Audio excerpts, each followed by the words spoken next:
kailangan na masabi ng mga sinasabi mo sa akin na invento natin. Invento mo lang pare. Yung iam mo lang pare ay tinuro ko mismo. Para ba ngayon ito ay kumpleto? Masabi ko sa iyo, ito ay buo.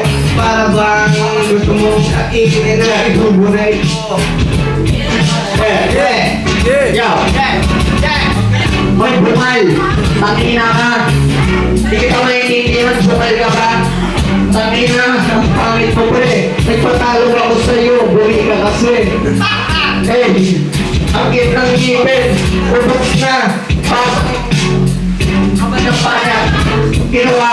Tangina mo ka! Wala mo! Tangina, ang dami mong ebas. Tapos ganun ka pa rin na mag-freestyle. Bobo ka!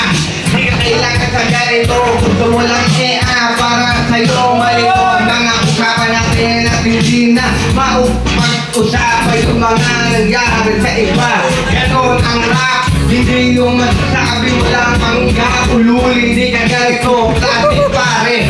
Gusto mo ikaw aking madali na on the spot. Bibig pa pare kahit di akapela. Wala kang sinabi. Wala daw sinabi! Ang galing mo kumusta? Wala ka nang ngipin! Banayad sumapa! Eh!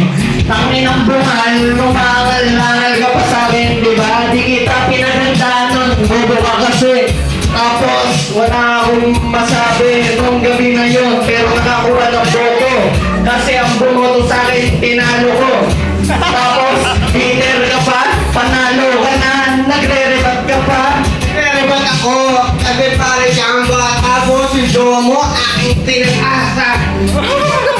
Aming kinuha ang panalo. Parehas iyak ka.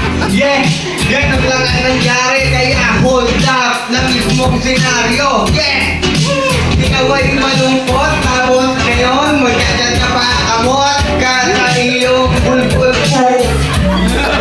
Para bang ikay nakumpo sa mga ginagawa ko na multi. Kasi sa akin wala ka nang sinabi. Nakatanda mo na pare. Gusto mo pa akong bigate? Yo! Yo! Big. Ang mo